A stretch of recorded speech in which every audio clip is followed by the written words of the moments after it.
You're listening to the 12 Days of Crusademas 2023, brought to you by the Longbox Crusade.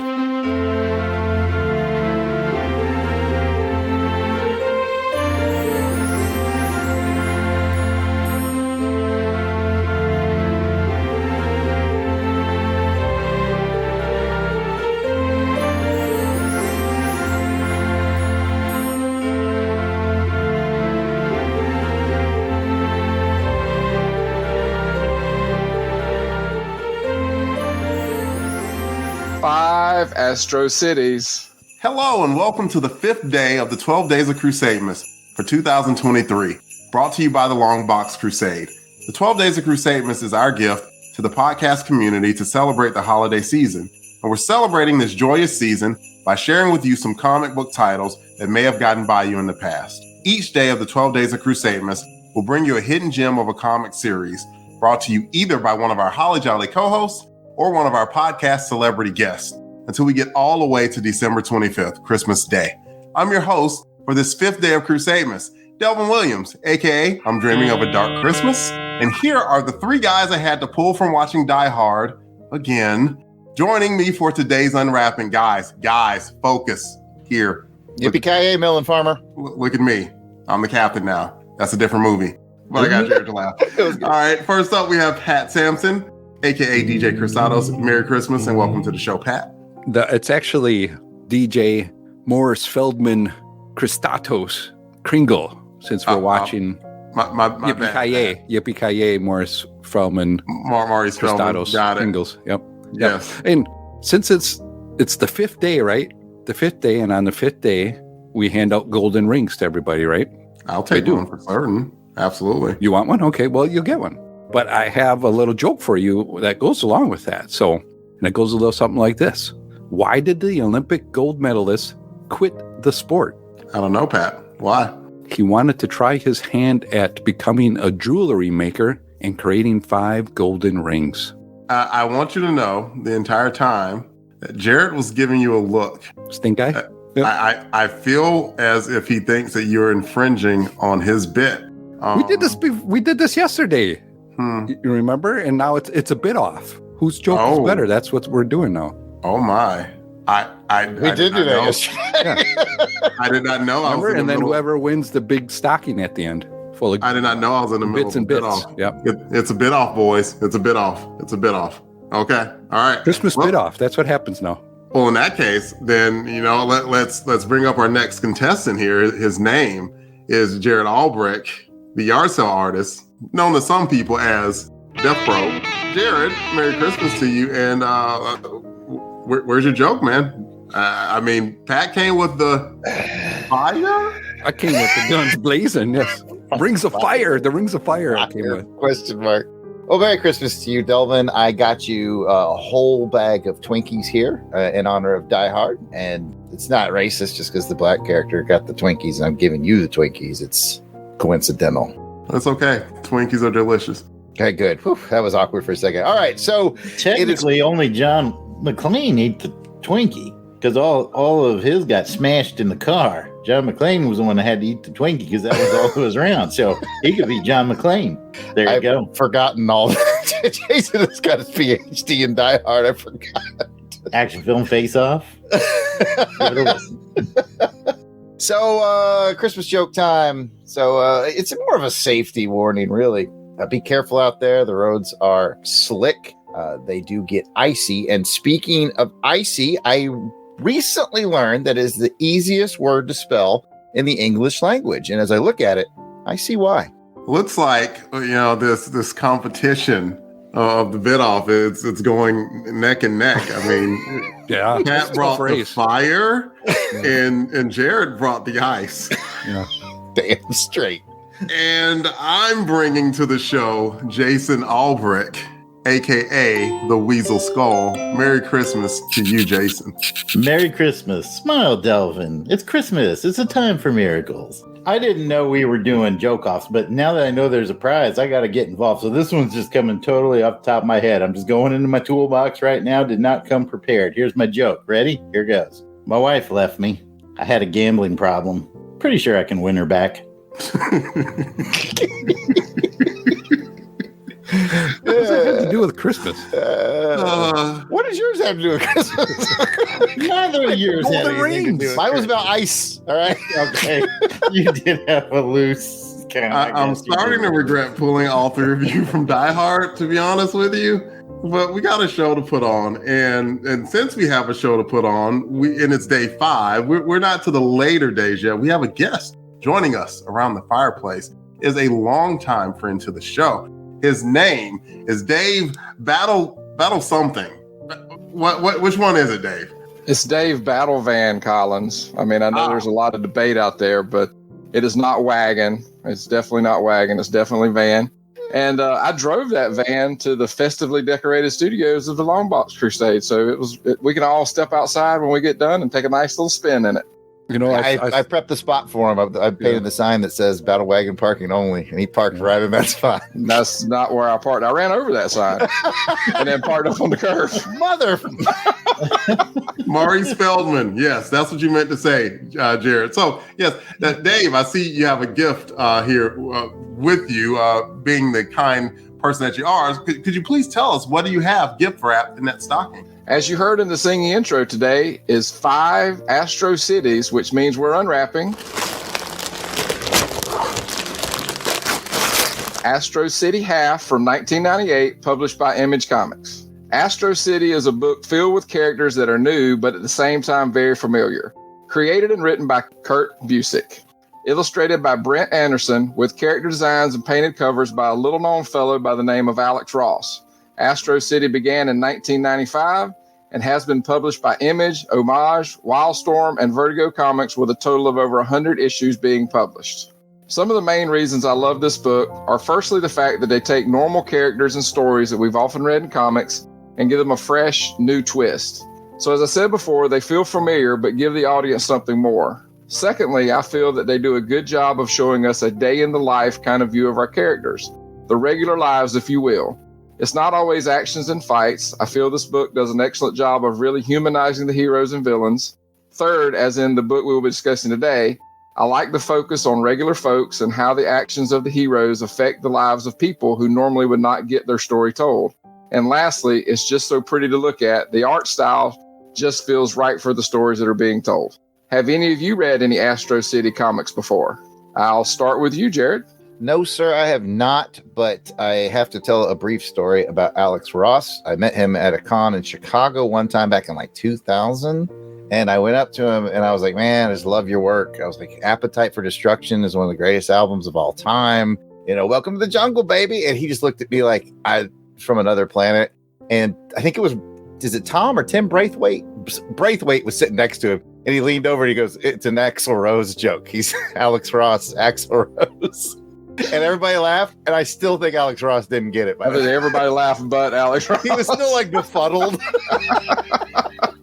I was just glad somebody got it because I knew it was stupid. But would you say he gave you an icy stare? He really did. Like, and I deserved it because it's a bad joke. But the other guy got it, so it's like, you know.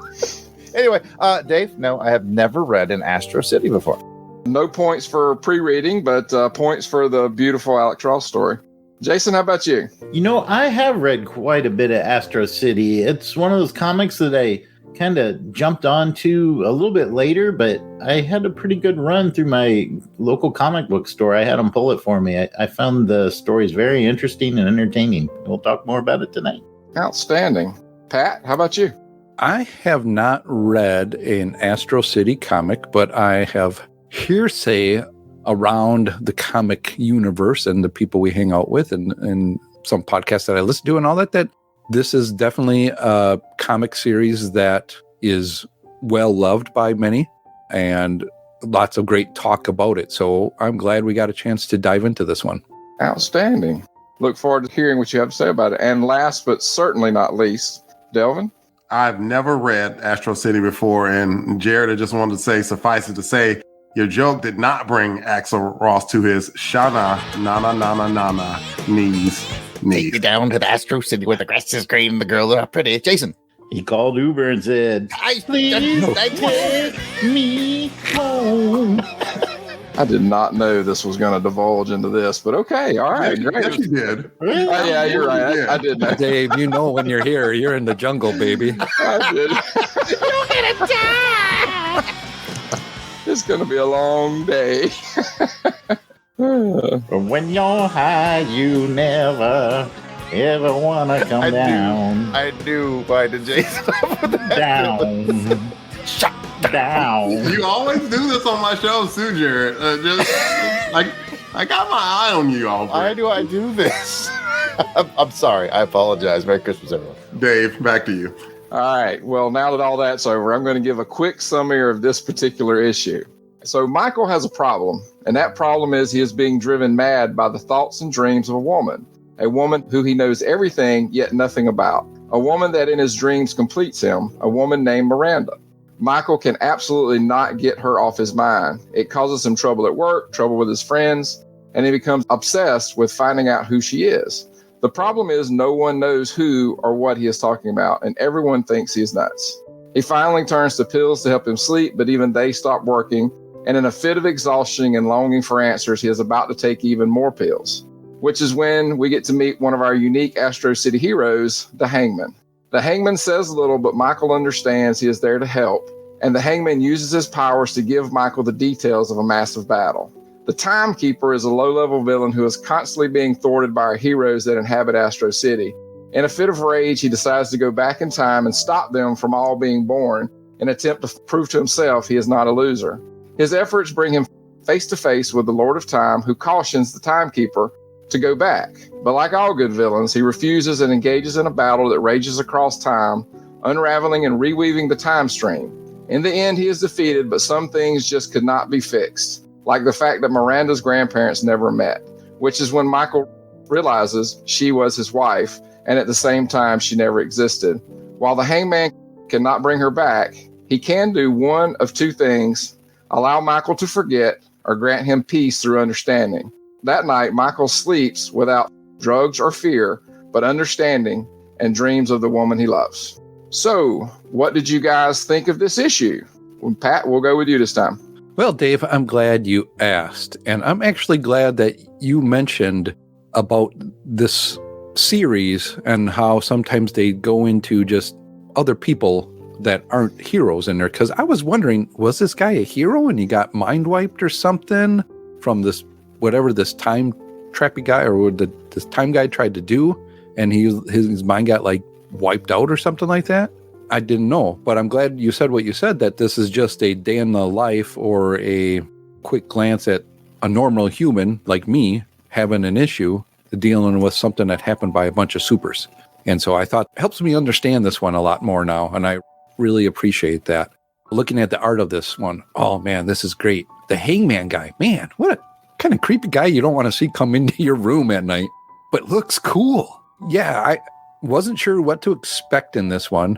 And seeing some of the heroes as that were going on, that were in this, like the American guy, the slugger guy, like his Bucky or his Robin, so to say, kind of a guy, and some of the other superheroes in here, I thought were really interesting. I kind of want to read a little bit more about this universe now. And did they do that all with the rest of the story? Or was that more of you see more of the superhero lives going on and their kind of lifestyles? A lot of times you see the heroes. There's several good runs that there's a double page spread in there. When everybody listening to this picks up this book and reads it, because they're going to be so intrigued. There's a nice double page spread in there of the battle across time. And at the bottom, it gives a lot of different shots of all the different characters that inhabit Astro City, like the Samaritan. Yeah. He's kind of the Superman character. It kind of runs the gamut. Like you'll go through a couple of issues. There's a very good run of one particular guy, the Confessor. We'll talk about him more later. Usually they'll break those up with like real human stories. There's one story that's absolutely fantastic about a reporter trying to write a story about a superhero battle, and it's just about what he can prove, and it's just an absolutely fantastic story. But yeah, you get a little of everything. You get like the heroes, and then you get the day in the life of the normal guy on the street type situation. Oh, cool. Very good. All right, Jared, it's up to you, sir.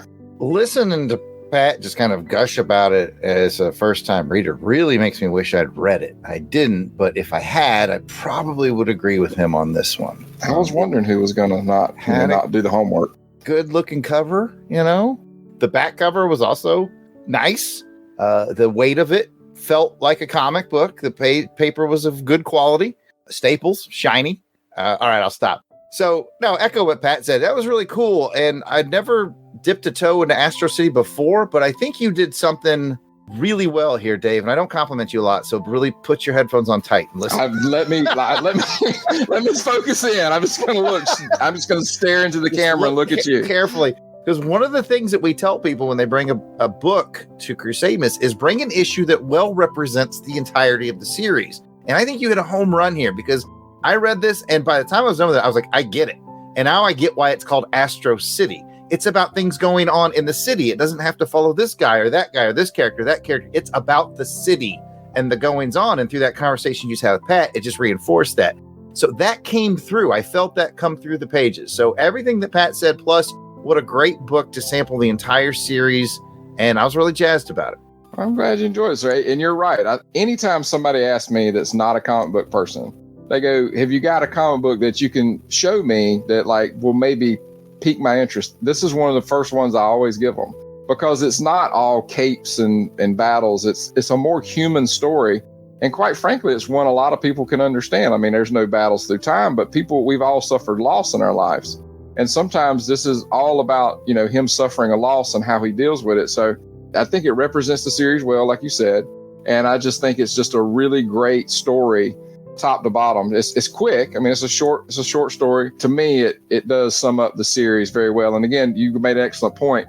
It's Astro City. It's not the Hangman, or it's not Samaritan, or it's not the Confessor. It's everything that goes on in the city. And like I said, as you read the series, there's all kind of elements, and they pick up from different people and tell their stories. It really just works for this book. Delvin, let's go to you next. So it seems like the event that happened was like Crisis. So you never really get to see what happens to John Doe in Crisis, right? You learn what happened to Superman or Supergirl or Flash, maybe, but you never hear what happens to this guy. And so, of course, I'm drawn in. The person's haunted by the memories of a woman named Miranda. So, I mean, geez, that's my wife's name. That might have like a little bit of emotional link to me there, and it was kind of a haunting story that he knew everything about this woman and he just could not place why. The cool thing here in the book is that there was a logical ending of comic books, right? There's a guy that said, look, man, there's this big war that we fought. We tried to get all the pieces to fit as much as we could back, but we could not get everything, and we just had to keep moving forward. And the guy's like, okay. And sometimes in real life, the answers aren't always there that neat, right? Or sometimes you just can't get all the pieces to fit exactly the way that you want to. And us as normal mortals aren't really meant to know all of the answers. So this is a very unique take. I knew nothing about Astro City, and so I do appreciate getting the perspective of knowing it's not just what happens to the big superheroes, it's what happens to the little guy too. And, just like this guy, Michael, who I would probably imagine you never saw in the rest of the Astro City run, nor was it relevant to ever see Michael again necessarily, just that the actions of those who are above in Valhalla have consequences to those who are here stuck on Midgard sometimes. So it was a cool story. I appreciate it. Sounds good. Yeah, it's you made a good point there. You never have to see this guy again. So it's just, if this is his story, and and the Hangman says, I've got other people I have to visit tonight, but that opens up the door. Maybe we'll see somebody else that has something similar, but we don't necessarily have to see Michael again. So, all right. And this time, last but certainly not least, Jason the Weasel Skull. What'd you think? Well, now we got the amateurs out of the way. Let's us Astro City fans talk about a great book. Yeah, Kurt Busiek, after he did Marvels, which kind of has that flavor, right? It's the every person seeing these heroes battle and dealing with the effects of the battles and so forth. was inspired to create this universe. And what a universe it is. And I agree with Jared. You brought a great book to just demonstrate one little piece of it. But that's pretty much the heart and soul of these stories. Kurt will write whatever he wants to write, and he'll create characters. He'll create fantastic characters. He'll sometimes tell exciting arcs. Sometimes it'll be very personal. And this is one of the personal ones. And I just absolutely adored it. I loved it. I thought the line in there that was so powerful to me was when he asks, does anybody ever choose to forget? I said, nobody chooses to forget. And wow, how powerful was that line at that moment? So fantastic book. I'm so glad that you brought it, Dave. I think you're going to get some high scores from me and the rest of the team. Well, I have loved y'all's comments. I'm glad you guys enjoyed it. I really think it's a strong book. It is, like I said, one of my favorites of all time. Again, it is the book that if somebody has never read a comic book before, this is the one I'll give them. But with all that being said, all those beautiful and wonderful comments, now it's time to rate your interest in the series using the official Crusademas candy cane scale. On a scale from 1 to 12 candy canes, 12 being extremely interested and 1 being no interest at all, how many candy canes would you rate your interest in pursuing more issues of this title? And we are going to start with Mr. Host, Delvin. I love when it starts with me. If this is a redo of like yesterday, I'm going to laugh my head off. But 99% sure this is a redo of yesterday. It is. It's going to be a redo. And it's okay. I did enjoy it. I thought it was a great slice of life story. And I will be on the lookout for more Astro City, because the only thing I could have told you before about Astro City was that it was written by Kurt Busiek. That's it. That's all I knew about it. So I am intrigued. I wouldn't mind seeing more. I give it a 10. Outstanding. Sounds good. Pat? I feel like I put it at 11 candy canes. And this, I think, is something, I don't know what the cost is on these, single issues. Are they easy to find out in the wild? Is there like a trade paperback already of these?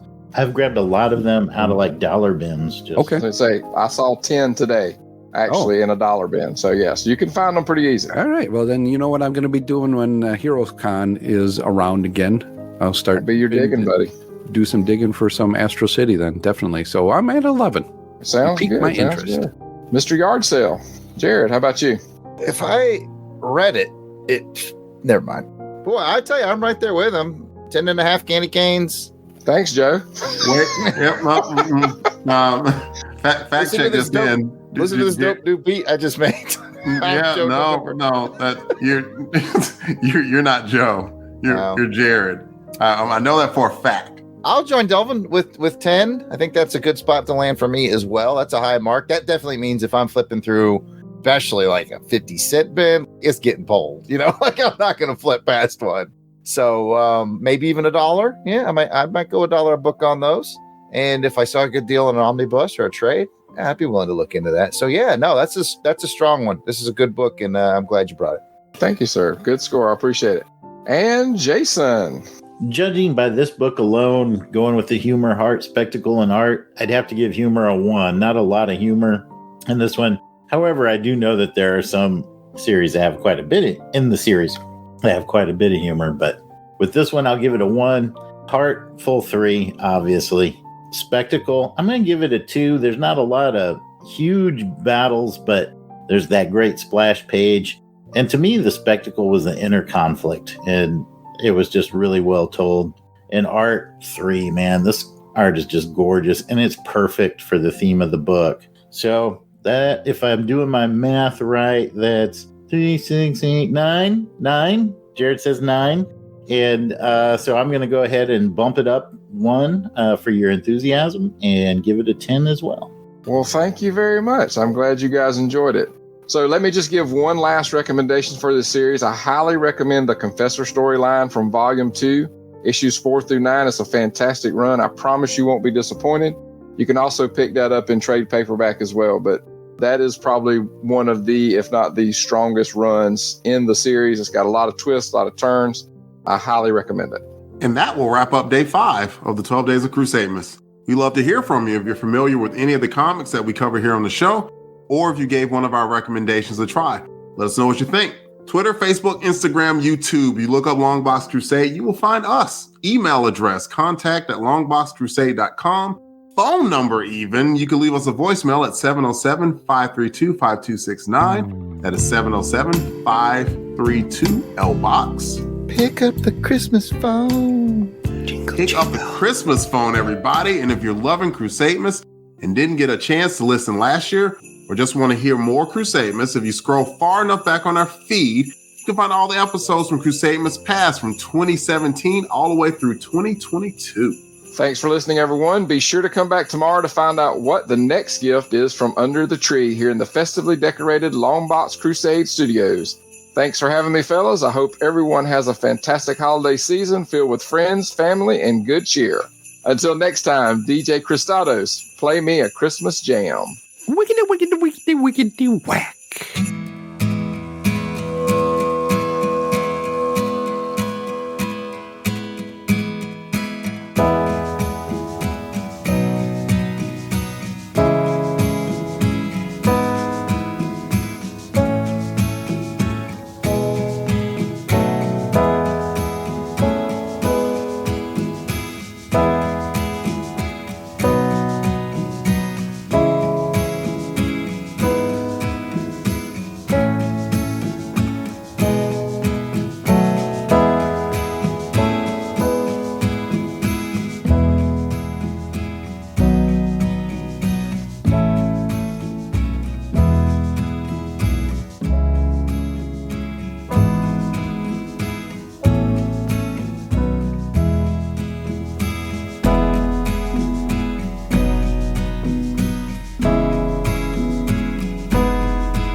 All songs, song clips, and characters discussed are copyright of their respective copyright holders, and no infringement is intended. We are just fans that like to share our love of comics. Outtakes. All right, everyone's on mute except me. Gonna do my best to sound like I don't have a cold on this. All right, Dave. No pressure. Don't it up. Until next time, DJ Christados. The wickedy, whack. Jingle, jingle. Good job. Good job, Battle Van. Whew, you guys will be proud. I just died on mute. Good job. Jared, the sound was okay? I wasn't listening. Just like you didn't read the book.